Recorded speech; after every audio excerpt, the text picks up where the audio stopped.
দৃশ্যত মনে হচ্ছে যুদ্ধটা লড়ছে কেবল যুক্তরাষ্ট্র, ইসরায়েল এবং ইরান, কিন্তু বোমার আওয়াজ আর পাল্টাপাল্টি হুমকির ভিড়ে একটি বড় সত্যি যেন আড়ালেই থেকে যাচ্ছে বারবার।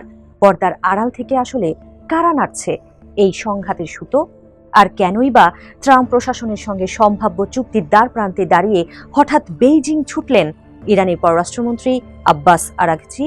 পশ্চিমা বিশ্বের শত চোখ রাঙানি আর কঠোর অবরোধের মুখেও কেন তেহরানের সবচেয়ে বড় অর্থনৈতিক ও কূটনৈতিক ঢাল হয়ে দাঁড়িয়েছে শি জিনপিং সরকার?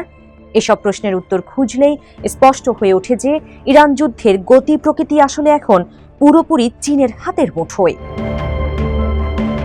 যুক্তরাষ্ট্র ও ইসরায়েলের এই সামরিক আগ্রাসনকে সরাসরি অবৈধ বলে আখ্যা দিয়েছেন চীনের পররাষ্ট্রমন্ত্রী ওয়াং ই। তার মতে, মধ্যপ্রাচ্য এখন এসে দাঁড়িয়েছে একটি সংকটপূর্ণ মোড়ে, যেখানে আঞ্চলিক স্থিতিশীলতার স্বার্থে একটি পূর্ণাঙ্গ যুদ্ধবিরতি অপরিহার্য।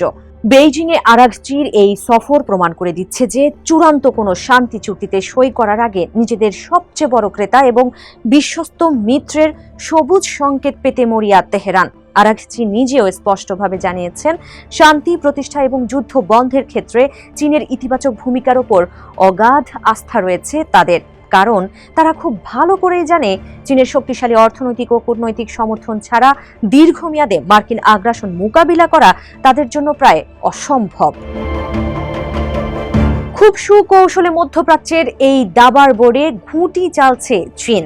একদিকে নিজেদের জ্বালানি সরবরাহ নিরবিচ্ছিন্ন রাখার স্বার্থে তারা চায় হরমুজ প্রণালীতে জাহাজ চলাচলের নিরাপত্তা, অন্যদিকে যুক্তরাষ্ট্রকে এক দীর্ঘস্থায়ী ও ক্লান্তিকর সংঘাতে আটকে রাখতে পারলেই ভূ রাজনৈতিকভাবে তাদের লাভ সবচেয়ে বেশি।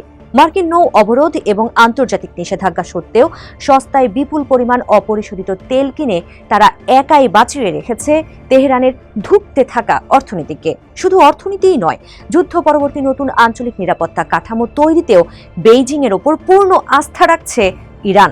চীনের পররাষ্ট্রমন্ত্রীও দিয়েছেন সেই প্রতিশ্রুতি। ইরানের জাতীয় সার্বভৌমত্ব এবং নিরাপত্তা রক্ষায় বেইজিং সব সময় পাশে থাকবে। সরাসরি কোনো সামরিক হস্তক্ষেপে না গিয়েও বেইজিং যেন তৈরি করছে এক চমৎকার উদাহরণ, যা দেখিয়ে দিচ্ছে কিভাবে একটি বৈশ্বিক সংঘাত নিয়ন্ত্রণ করতে হয়। ওয়াশিংটনের একক আধিপত্য খর্ব করে বিশ্ব বহুমুখী ক্ষমতার ভারসাম্য তৈরি করাই হলো শি জিনপিং সরকারের মূল লক্ষ্য। আর এই বৃহত্তর কৌশলগত লক্ষ্য পূরণে ইরান হয়ে উঠেছে তাদের অন্যতম প্রধান হাতিয়ার। একদিকে তারা যুক্তরাষ্ট্রকে রাখছে নিবিড় কূটনৈতিক চাপে, অন্যদিকে তেহরানকে করছে আশ্বস্ত যে সংকটের এই মুহূর্তে তাদের একা ছেড়ে দেওয়া হবে না। তাই সামরিক শক্তিতে হয়তো ট্রাম্প প্রশাসন অনেক এগিয়ে থাকতে পারে, তবে এই যুদ্ধের আসল চাবিকাঠি সযত্নে লুকিয়ে আছে বেইজিংয়ের পকেটেই। পরিস্থিতি যেদিকে এগোচ্ছে তাতে এটা একেবারে স্পষ্ট যে যুক্তরাষ্ট্রের চাপ বা ইসরায়েলের সামরিক শক্তি নয়, বরং আগামী দিনগুলোতে মধ্যপ্রাচ্যের ভবিষ্যৎ নির্ভর করছে চীনের এই নীরব কিন্তু প্রভাবশালী কূটনীতির উপরে। পর্দার আড়াল থেকে সুতো নেড়ে চীন বিশ্বকে বুঝিয়ে দিচ্ছে তাদের বাদ দিয়ে এই অঞ্চলে কোনো স্থায়ী সমাধান কোনোভাবেই সম্ভব নয়।